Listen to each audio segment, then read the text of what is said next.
ஓம் சரணாகத தீனார்த்த பரித்ராண பராயணே சர்வஸ்யார்த்திகரே தேவி நாராயணி நமோஸ்துதே.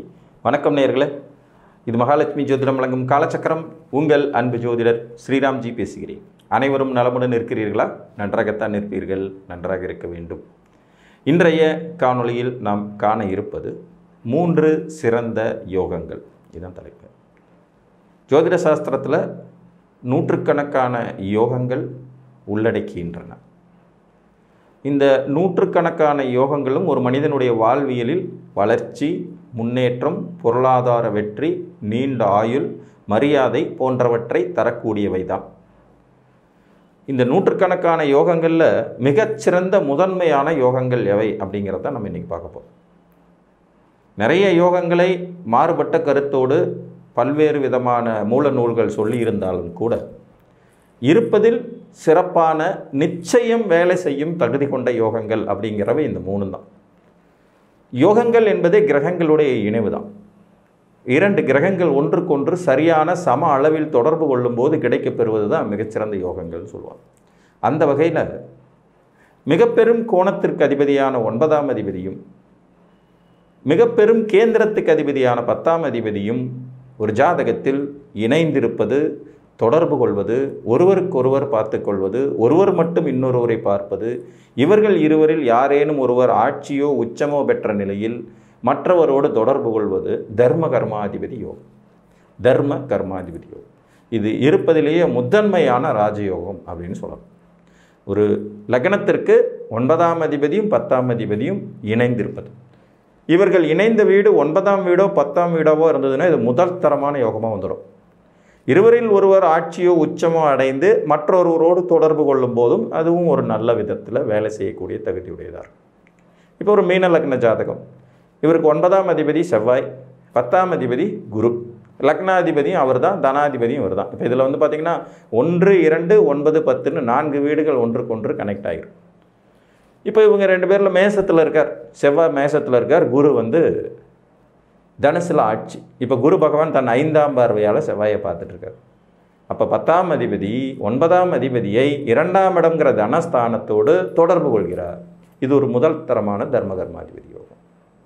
9ஆம் வீட்டிலேயே குருவும் செவ்வாயும் இருக்காங்க, அல்லது 10ஆம் வீட்டிலேயே குருவும் செவ்வாயும் இருக்காங்க. இதுவும் முதல் தரமான தர்மகர்மாதிபதி யோகம். ஸோ யோகங்களில் சிறந்த யோகம் அப்படின்னு எடுத்துக்கிட்டால் முதல் நிலையில் வரக்கூடியது தர்மகர்மாதிபதி யோகம் தான். உங்கள் லக்னத்திற்கு 9ஆம் அதிபதியும் 10ஆம் அதிபதியும் தொடர்பு கொண்டிருக்கணும். தொடர்பு கொண்டிருந்தாலே அது ஒரு யோகம். அதில் அவர்கள் யாரேனும் ஒருவர் ஆட்சி உச்சம் அடைந்து விட்டால் அது பல மடங்கு யோகம். சமுதாயத்தில் உங்களுக்கு சிறப்பானதொரு முன்னேற்றத்தையும் வளர்ச்சியையும் கட்டாயம் தரக்கூடிய யோகங்களில் இது முதன்மையானது. இதில் ரிஷப லக்னத்திற்கு தர்ம கர்மாதிபதியாக சனி பகவானே தான் வருவார். ரெண்டும் ஒரே ஆளாக இருப்பார். இந்த யோகம் வேலை செய்யுமானா கண்டிப்பாக செய்யும்.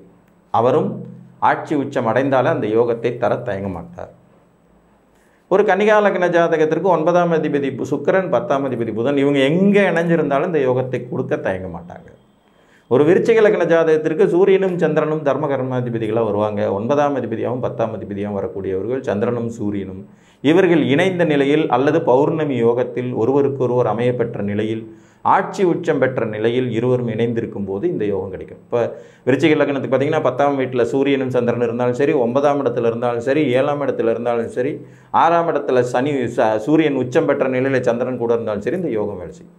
அதே மாதிரி சூரியனுக்கு நேர் 7ஆம் வீட்டில் சந்திரன் பௌர்ணமி யோகத்தில் இருந்தாலும் இந்த அமைப்பு ஏற்படும். அப்போ முதன்மையான யோகம் அப்படிங்கிறதுல இந்த தர்ம கர்மாதிபதி யோகம் வந்துடும். அந்த கேந்திர கோணத்தின் வலிமை அப்படிப்பட்டது. கேந்திர கோணத்தின் வலிமை, முதல் தரமான கேந்திரமும் முதல் தரமான கோணமும் தொடர்பு கொள்ளும் போது ஏற்படக்கூடிய இந்த யோகமானது வாழ்வியலில் சாதாரண நிலையில் பிறந்தவனையும் சாமானியனாக வாழ்ந்தவனையும் சக்கரவர்த்தியாக உயர்த்தும் தன்மை கொண்டது. சரியான பருவத்தில் அந்த தசாபுத்திகளும் வந்துடுச்சுன்னா இதை விட சிறந்த யோகம்னு வேற ஒன்றையுமே சொல்லவே முடியாது. இதற்கு அடுத்த நிலையில் வந்து பார்த்திங்கன்னா ஆத்மகாரகனும் லக்னத்துக்கு பொறுப்பு வகிப்பவருமான சூரியன், இந்த சூரியன் வலுப்பெற்ற நிலையில் குருவோடு தொடர்பு கொள்ளக்கூடிய சிவராஜ யோகம். சூரியன் வலுப்பெற்ற நிலையில் குருவோடு தொடர்பு கொள்ளக்கூடியது. இதில் சூரியன் ஆட்சியோ உச்சமோ திக்பலமோ அடைந்த நிலையில் குருவுடன் இணைந்திருப்பது அல்லது குருவினால் பார்க்கப்படுவது, ஆட்சி உச்சம் பெற்ற குருவின் தொடர்பு ஏற்படுவது இந்த சிவராஜ யோகம். இது ஒரு கோயில் கட்டி கும்பாபிஷேகம் பண்ணுற அளவுக்கு உங்களை வாழ்க்கையில் உயர்த்தும். அரசியலில் மிக பெரும் வெற்றி, அதிகார பதவிகளுக்கு வரக்கூடியது, மற்றவர்களை அரவணைத்து செல்வது, ஒரு மன்னன் போன்ற வாழ்வியலை வாழ தகுதி உடையவராக உங்களை மாற்றுவதுங்கிற அமைப்பில் இது 2ஆம் நிலையில் சிறப்பான ஒரு யோகமாக செயல்படும். இப்போ ஒரு கும்பலக்ன ஜாதகம், இவருக்கு 3-12 கூடைய ஆதிபத்தியம் பெற்ற குரு, நல்ல ஆதிபத்தியம்னு ஒன்றும் கிடையாது. 2-11 கூடைய ஆதிபத்தியம் பெற்றவர் குரு கும்பலக்னத்துக்கு. தன லாபாதிபதியான குருவுக்கு சூரியன் இந்த லக்னத்துக்கு 7ஆம் அதிபதியாக வருவார். ஆனால் லக்னாதிபதிக்கு பகை கிரகம். இப்போ இதில் சிம்மத்தில் குரு இருந்தபடி லக்னத்தை பார்க்குறாரு. சூரியன் உச்சமாகி 3ஆம் வீட்டில் இருக்கார். இது ஒரு முதல் தரமான சிவராஜ யோகம். குரு பார்ப்பார் சூரியன். சூரியனின் வீட்டில் அமர்ந்தபடியே குரு பகவான் உச்ச சூரியனை பார்த்துட்டு இருப்பார். இது ஒரு சிவராஜ யோகம். சூரியன் ஆட்சி உச்சம் பெறக்கூடியதுங்கிறது 2 வீட்டில் தான், சிம்மம் மற்றும் மேசம். மூலத்திரிகோண வலுவையும் சிம்மத்திலே அடைஞ்சிருவார். குரு பகவான் தனுசில் வலுப்பெற்ற நிலையில் மேசம் சிம்மம் 2 வீடுகளையும் பார்க்க, இந்த வீடுகளில் சூரியன் அமர்ந்திருந்தால் இது முதல் நிலையான சிவராஜ யோகமாகும். நீங்கள் எந்த லக்னத்தில் பிறந்திருந்தாலும் சரி. மீனத்தில் இவர்கள் இணைவு, மேசத்தில் இவர்கள் இணைவு, சிம்மத்தில் இவர்களின் இணைவு, கடகத்தில் இவர்களின் இணைவு, தனுசில் இவர்களின் இணைவு சிறப்பாக இருக்கும். அதே மாதிரி மேசம் சூரியன் இருந்து, சிம்மம் சூரியன் இருந்து குருவினால் பார்க்கப்பட்டாலும் சரி, கடகம், தனுசு, மீனம் இந்த வீடுகளில் குரு பகவான் அமரப்பெற்று அவர் சூரியனால் பார்க்கப்படுறதுங்கிறது நேர 7ஆம் இடத்தில் இருக்கிறதும் இந்த யோகத்தின் பங்களிப்பு தான். லக்னத்தில் திக்பலம் பெறக்கூடிய குரு பகவான் லக்னத்திலே சூரியனும் அமரப்பெற்றாலும் ஓரளவுக்கு சிவராஜ யோகம் வேலை செய்யும். சிவராஜ யோகத்தினுடைய ஒரு சிறப்பு என்னென்னா, இவங்க 2 பேரும் பார்த்துக்கலாம், இணையலாம், 2லையும் வரும். இவர்கள் ஆட்சி உச்சம் பெற்றுவிட்டால் அந்த யோகம் பல மடங்கு உங்களுக்கு வேலை செய்யும். மதிப்பு, மரியாதை, கௌரவம், அந்தஸ்து, புகழ், மற்றவர்கள் வணங்கத்தக்க வாழ்வியல் முறை, இதை தர்றது தான் சிவராஜ யோகத்துடைய சிறப்பு. இது குரு பகவான் என்னும் இயற்கை சுவர் சூரியனுடன் இணைவதனால் ஏற்படக்கூடிய 2ஆம் நிலை சிறந்த யோகம். 3 சிறந்த யோகங்கள் இது 2வது இடத்துல வரும். அதற்கு அடுத்தபடியாக சந்திரன், நமது தாய் கிரகம். ஆத்மகாரகன் சூரியன், மாதாகாரகன் சந்திரன், மனோகாரகன்னு அவர் சொல்லலாம். இந்த சந்திரனும் குருவும் இணைந்த நிலையில் கிடைக்கக்கூடிய கஜகேசரி யோகம் அல்லது குருச்சந்திர யோகம் எப்படி வேணாலும் எடுத்துக்கலாம்.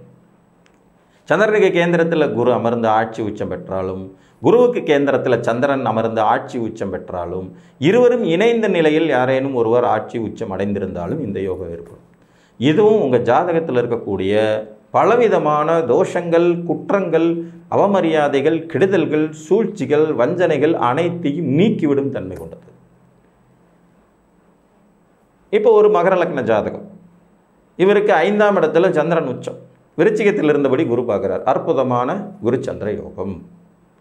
சிம்மத்தில் குரு அமர்ந்திருக்கிறார். சந்திரன் அவருக்கு 10ஆம் வீட்டில் கேந்திரத்தில் உச்ச பவரோடு இருக்கார். இதுவும் யோகம்தான். தனுசில் இவர்கள் இணைந்திருக்கிறார்கள், மீனத்தில் இவர்கள் இணைந்திருக்கிறார்கள், கடகத்தில் இவர்கள் இணைந்திருக்கிறார்கள், ரிஷபத்தில் இவர்கள் இணைந்திருக்கிறார்கள், இதுவும் யோகம். லக்னத்திலே இவர்கள் இணைந்திருக்கிறார்கள், இதுவும் யோகம். இதில் மட்டும்தான் அந்த கேந்திர வலிமை கிடைக்கப்பெறும். மற்ற அமைப்புகளில் பார்த்தீங்கன்னா யாராவது ஒருத்தர் தொடர்பு கொள்ளணும். ஆனால் இந்த குரு சந்திர யோகம், கஜகேசரி யோகத்துக்கு சந்திர கேந்திரத்தில் குரு அமர்ந்தால்னாலே அந்த யோகம்ங்கிறது வேலை செய்ய ஆரம்பிச்சிடும். இருவரும் சமசப்தமாக பார்த்து கொள்ளும் நிலையிலும் சரி, இணைந்த நிலையில் யாரேனும் ஒருவர் ஆட்சி உச்சம் பெற்று இருந்தாலும் சரி, மிக அற்புதமான யோக பாக்கியதைகளை தருவார். ஒரு சிம்மலக்ன ஜாதகம், இவர்களுக்கு 5ஆம் இடத்தில் குருவும் சந்திரனும் இணைந்திருக்கிறார்கள். தனுசு ராசி, குரு அங்கேயே ஆட்சி, சந்திரனும் வளர்வரை சந்திரனாக இருக்கார். இது ஒரு அற்புதமான குரு சந்திர யோகம். லக்னத்திலே லக்னாதிபதி சூரியன் இருக்க, லக்னம் வலுப்பெற்ற நிலையில் பூர்வ புண்ணியாதிபதியும் மற்றும் ராசிநாதனும் சொல்லக்கூடிய குரு 5ஆம் இடத்துல சந்திரனோடு சேர்ந்து வளர்வரை சந்திரனாவது இருக்கிறது மிகச்சிறந்த யோகம், யோக பாக்கியதை அப்படின்னு சொல்லலாம். இதில் குரு இங்கே ஆட்சியாக இருக்கார், மீனத்தில் சந்திரன் இருக்கார். இதுவும் கஜகேசரி யோகம் தான், குருச்சந்திர யோகம் தான். புரியுதுங்களா? ஸோ முதல் நிலை யோகம் தர்மகர்மாதிபதி யோகம். 9, 10ஆம் அதிபதிகளின் தொடர்பு ஏற்பட்டு இருவரில் ஒருவர் ஆட்சி உச்சம் பெற்ற நிலையில் இருப்பது. 2ஆம் நிலை யோகம் சிவராஜ யோகம். இதுவும் குருவும் சூரியனும் சேர்வதனால் ஏற்படுறது. இதில் யாரேனும் ஒருவர் ஆட்சி பெற்று ஒருவருக்கொருவர் சமசப்தமாக பார்த்து கொள்வது, அல்லது ஒருவர் மற்றும் மற்றவரை பார்ப்பது, அது குருவுக்கு மட்டும்தான் சாத்தியம். அல்லது இருவரும் இணைந்த நிலையில் யாரேனும் ஒருவர் ஆட்சி உச்சம் பெற்ற நிலையில் இருப்பது. இதுவும் கௌரவம், புகழ், அந்தஸ்து, வளர்ச்சி, முன்னேற்றத்தை தரக்கூடியது. தோன்றி புகழுடன் தோன்றுக, அக்திலில் தோன்றினும் தோன்றாமை நன்று அப்படிங்கிற ஒரு வள்ளுவர் வாக்குக்கேற்ப இந்த 3 யோகங்களும் உங்களை புகழடைய செய்யும், வளர்ச்சி அடைய செய்யும், முன்னேற்றம் அடைய செய்யும், சமுதாயத்தின் தலைவனாக உருவாக்கும், பொருளாதார வளர்ச்சியை கொடுக்கும், தாங்கள் சார்ந்த இனம், குலம், நாடு இதற்கு ஏதேனும் ஒரு நன்மைகள் செய்ய தூண்டிவிடும், உறவுகள் மத்தியில் நல்ல பெயரை ஏற்படுத்தி கொடுக்கும். அந்த அளவுக்கு நல்ல வளர்ச்சியை தரக்கூடியது. குரு பகவான்கிற ஒரு இயற்கை சுவர் நமது ஜாதக குற்றங்கள் எல்லாம் நீக்கிறதுக்காகவே படைக்கப்பட்ட ஒரு கிரகம். இவர் சூரியனோட இணைந்த நிலையிலும் சந்திரனோட இணைந்த நிலையிலும் மாபெரும் யோகங்களை தர்றார். ஒன்று சிவராஜ யோகம், இன்னொன்று குருச்சந்திர யோகம். இயற்கையாகவே தர்ம கர்மாதிபதிகளாக வர்ணிக்கப்படும் 9, 10ஆம் அதிபதிகளின் தொடர்பு ஒரு ஜாதகத்துக்கு கிடைக்கும் ஒரு முதல் நிலை தர்ம கர்மாதிபதி யோகம் ஏற்பட்டு அதன் மூலமும் வாழ்வியலில் மிகச்சிறந்த முன்னேற்றத்தையும் பொருளாதார வெற்றியையும் நீண்ட ஆயுளையும் மற்றவர்களுக்கு முன்னுதாரணமாக வாழும் தகுதியையும் தரக்கூடியது. புரியுதுங்களா? ஸோ இந்த அமைப்புகள் உங்கள் ஜாதகத்தில் இருந்தால் இவை 3 மிகச்சிறந்த யோகங்கள் அப்படின்னு சொல்லி, அப்போ மற்ற யோகங்கள்லாம் வேலையை செய்யாதா சார்னா அதெல்லாம் வேலை செய்யும். சிறந்தது அப்படின்னு வந்துடும். இப்போ ஒலிம்பிக் நடந்து முடிஞ்சது, வித்தின் மைக்ரோ செகண்டில் எத்தனையோ பேர் பதக்கத்தை இழக்கிறாங்க இல்லையா? அப்போ முதல் 3 பேருக்கு தானே பதக்கம். அந்த மாதிரியான அமைப்பு தான் இதுவும். புரிஞ்சுதுங்களா? முதன்மையான 3 சிறந்த யோகங்களில் இந்த 3 யோகங்களையும் வைக்கலாம் என்று கூறி மீண்டும் ஒரு காணொலியில் உங்களை வந்து சந்திக்கும் வரை உங்களிடமிருந்து அன்புடன் விடைபெற்றுக் கொள்வது உங்கள் அன்பு ஜோதிடர் ஸ்ரீராம்ஜி. நன்றி, வணக்கம்.